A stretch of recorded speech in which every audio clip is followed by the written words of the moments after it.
I've come to talk about the desire to learn. Some of you might wonder what that really means, or why that's truly important, or perhaps how such a thing could be achieved. And that's why I'm here, to open this subject to awesome learners like every one of you.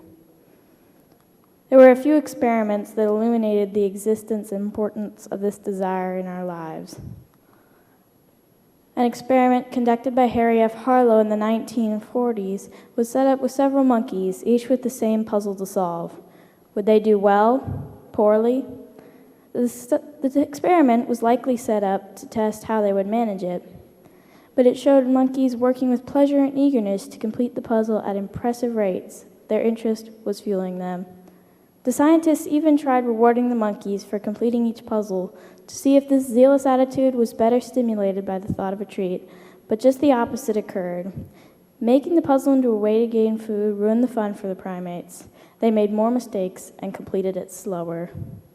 Another experiment, conducted by Edward Deci in the 1960s, used humans. In it, there were two groups, experimental group A and control group B. For 3 sessions, Deci would give them a Soma puzzle cube, which has several specific solutions. They would complete a few solutions before Deci would leave the room and watch the subjects secretly for a few minutes, before he would return for a final solution. He would test their interest in the puzzle during that secretly watched time. The only difference between the two groups would be that Group A would receive a reward of $1 for each completed puzzle on the second day. On day 1, both groups showed some interest in the puzzle. On day 2, Group A showed more, probably due to the promised reward for doing well. But on day 3, Group A showed remarkably little interest, and Group B showed even more. These experiments concisely divided the will to receive benefit and wanting to learn. You may have already decided why this is or even isn't important, but let me assure you, the desire to learn is very real and extremely important in every one of our lives.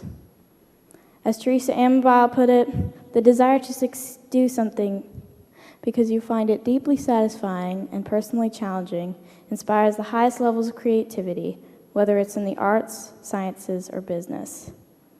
As the Chinese philosopher Confucius put it, the will to win, the desire to succeed, the urge to reach your full potential, these are the keys that will unlock the door to personal excellence. You just can't ignore that. The desire to learn doesn't just make you more happy with learning, it just makes you more successful.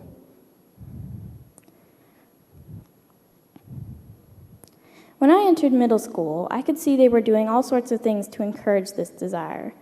Trying anything to boost anything from teamwork to test scores, and anyone could see what worked and what didn't. How, you could ask, did they really know?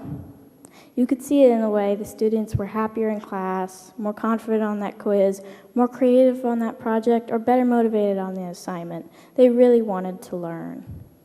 That should be what school's all about. Wherever or whoever you are, that's the mission here. So how do you do that? Show people and show yourself the amazing things you can learn about and do with that learning. And expose yourself to arts.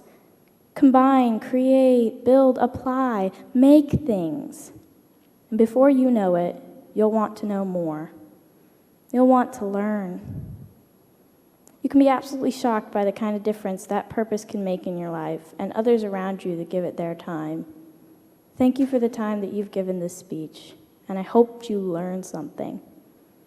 I hope you keep doing that.